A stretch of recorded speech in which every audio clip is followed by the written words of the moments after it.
Hello, back with another video, and I had some inspiration that came on me today that I was feeling inspired to share today, and I just wanted to talk about. I kind of wanted to go in a little bit like maybe two directions at the same time with this video, and then maybe tie it together. But I wanted to talk about stances, in life, like our stance is really important, like the way that we carry ourselves or incline ourselves, whether to different like undertakings or challenges, because I think we're always faced with challenge as long as we're living. So these stances that we take are very important.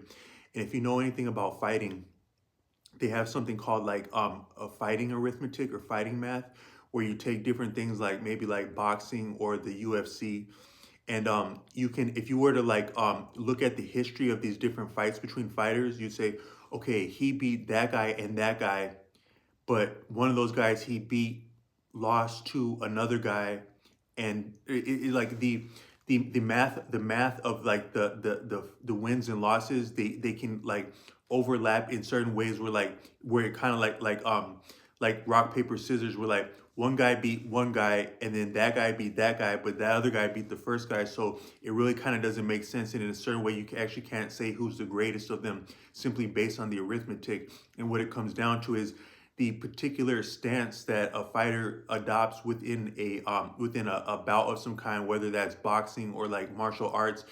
It plays out in very sophisticated ways that amount to different strengths and advantages that are either capitalized on or fumbled in a bout, and that can really determine the outcome. So some people that know about fighting know that fighting comes down to styles and stances.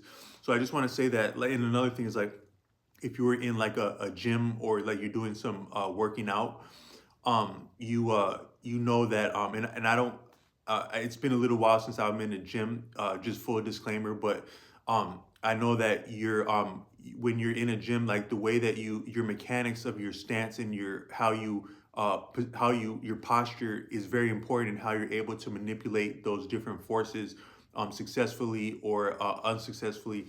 And so what I want to say is that that stance is important in almost anything we do.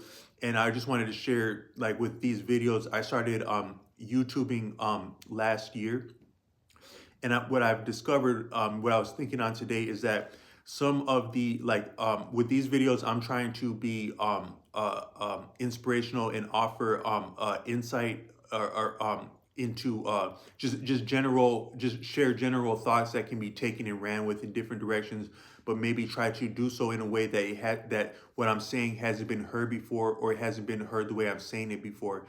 And I think that my only two real advantages or strengths in doing that would be to be speaking as I'm to be speaking with inspiration at at the same moment, like to speak as I'm thinking of something, but then also to adopt a certain stance that amounts to my relationship to an audience. And from those two things alone, some of the inspiration is a function of the stance as much as anything else, as the background or the thought process or anything like that. So like another example of that is like, if you've ever been like about to fight someone, which heaven forbid, I hope you don't have to fight anyone over anything, but sometimes I think that adopting the stance of getting like we're about to fight, just getting into that stance, it puts certain thoughts in your head that are a function of the stance that you're taking, because our mind and our body is connected in very sophisticated ways.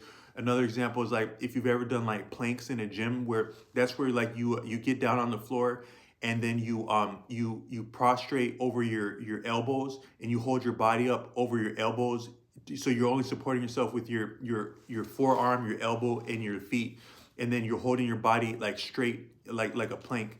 And it's very uncomfortable, but it also builds strength in a really strange way, where usually when you're like lifting weights, you're doing a lot of movement, so you can see the strength being built through that. But with the plank, you're holding it still, but these forces are going through you in very dynamic ways and creating what they call like core strength. But in that posture, certain thoughts occur to you that are different than anything else you would do in a gym. Or when you're running, certain thoughts occur to you, or when you're lifting weights. So these different postures that we adopt whether psychologically or physically, they can produce certain thoughts. So that's where I'm coming from with these videos, and just trying to have a genuine relationship of bringing my best forward, but maintaining sincerity and a certain posture with an audience. And a big part of that is that these videos, like this YouTube has a I think all different content creators of different kinds, they have like different analytics features where you can access that feature, and then it shows you certain data about people engaging with your content. And I've always had thoughts about that, and since I've began YouTubing, I haven't accessed that feature intentionally, because I think that somehow looking into that feature would be like, to whatever degree, like a form of stalking the very people who are engaging with you, and you're looking up information that they didn't tell you. So I think if you know something about someone, they should be the one to share it with you if they feel comfortable doing that. But looking into it is kind of like inviting a guest over to your house, and then you follow them home to their house and you start like snooping on them. Or and what I wanted to, that's kind of the greater message I wanted to go with this video, is that like if you think about like a tree that bears fruit, that a tree doesn't have to know anything about you to give you its best, and that's something that you can enjoy and benefit from. That relationship between you and the tree is almost more pure in a sense. So the fruit of the tree is more healthy, and then the tree, I think the tree doesn't ask for anything in return. But if you were to truly enjoy that fruit and benefit from it, I suggest maybe perhaps the tree could sense that, as pretentious as that might sound, and be satisfied with that. However, the tree doesn't ask for that in the first place. So I just want to say that maybe that's an approach for different creative people and content creators of different kinds, to just simply bring our best forward and leave it there. With the different videos that I've been vlogging, I can see the amount of views that the video receives, and that's like my best barometer of the content, and like where maybe I could improve, and I just try and leave it there. But what I wanted to say is that, we hear a lot about like toxic people and toxic things. And I wanted to talk a little bit about like what my understanding of toxicity is in relation to that former the former comments that I just made in this video. And is that I think, as a human being, we're born beautiful and pure, like a baby or a young child. But then through that, we are also gifted. Part of, as we mature, we will then need to be able to make conscious decisions, because part of our endowment as human beings, even more potentially beautiful and valuable than our innocence, is our freedom and our ability to make choices, and to both suffer and enjoy as a consequence of those choices, and both grow and learn through that suffering and enjoyment. But in order to do that, we have to make conscious decisions. So we come into, part of our endowment in maturing from a young age, is we come into an awareness and understanding of how things play out, which amounts to cause and effect, justice, right and wrong, and so forth. And at a certain point, probably, I think some people say like as young as 7, but I'm not an expert on that. We actually begin to have the conscious understanding of the propriety, which means like the correctness of different decisions that we make, whether in speech or in our conduct or socially. And I think that when as we come into this ability to think rationally and make thoughts that amount to existing as a free agent in the ultimate sense. Part of there's, it's been said, I think like in the film Spider-Man, they say that like with great ability comes great responsibility, or something like that.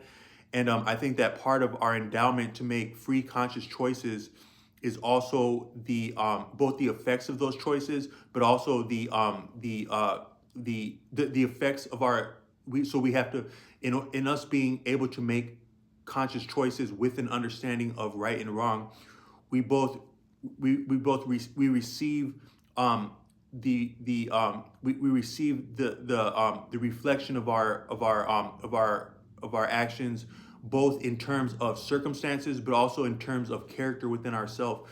So sometimes, like I think that, like sometimes I think many people, you may have people in your, and this is a little bit like with toxicity.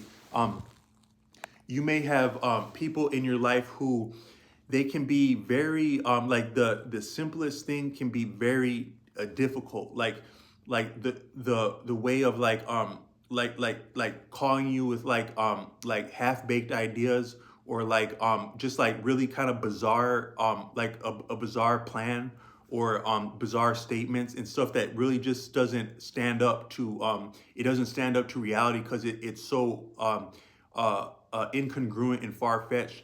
And what I want to suggest is that as we make different decisions in life with an ethical a component to them, when we compromise on something, like when we do something that is really unethical, like we do something despite our clear awareness that it is not it is not equitable, or it is not it is not balanced in terms of ethics. We have a certain residue of that action that stays with us, and I think that it creates circumstances that become more and more difficult, but then it also clouds our thought process and our ability to think clearly. So almost like we spend some of our bandwidth when we do things that we know aren't right, and it can amount to where it gets very difficult for us to do the very simplest of things, whether for ourselves or for other people. And I think that's a lot of what is being referred to when people are referred to or function as being toxic, where we're all beautiful, human, and part of this beautiful existence upon birth and throughout life. However, when we make choices that are that we understand to be unethical, the reverberations of that, which means like the cascading ripples or echoes, they become more difficult in terms of circumstance, but also in our own ability to think clearly. So it's almost like that's like the license of being a human being and a free thinker, is that there we if we think and do things unethically, we squander some of our own potential to further think clearly and make decisions. So it just becomes like this. We basically seal our own fate when we're not authentic. And then I want to say that at the same time, there that leads to the where the last thing I wanted to land with this with is that, like within an ecosystem, you have like different components of an ecosystem. Like you have like zebras and lions, and the lions are they're outright predators, but they function and serve within an ecosystem, and they don't present themselves as zebras. So in a certain way, they're congruent within their predation. So in a certain way, they're not as ethical as unethical as though they had presented themselves as a zebra and then presumed to eat a zebra. So I just want to point out the distinction that there's all different players, and right and wrong is pretty. You really can't speak in absolute terms in terms of right and wrong. Maybe a better way would be to say function. But then even within that, there's a certain congruence even within something that is what would seem antisocial, like a predator element. But we know that predators are part of an ecosystem. So I want to say, like, maybe, if you're going to be a good guy, be a good guy. If you're going to be a bad guy, be a bad guy. But when you try to play the middle like that, that can get to be a little bit ugly. And I'm not saying that doesn't also play a role in nature, but I know I don't like it when people are like that with me. And then that leads me to the last point of my video, which is that I'm making this video talking about ethics and stances and stuff in that, like, while I'm wearing this Playboy jacket. And I had seen someone in the area that had like a Playboy sweater, and I thought it looked interesting, so I went and tried to see if I could find a jacket on it. And because I get a lot of style by learning and making tweaks to other things that I see. But I want to be a playboy before I die. I haven't so far, I haven't really like lived like that. for a lot of my life. But you know, I would really honestly like to be a playboy before I die. And I'm just speaking that out into the universe and being forthright in the spirit and nature of this video. But I hope this can be valuable to someone. And then I'll do my best to keep it congruent and keep insights flowing as I can, and as I hope they're being appreciated and landing as value for someone. Keep up whatever you're into, and always believe in yourself. Peace.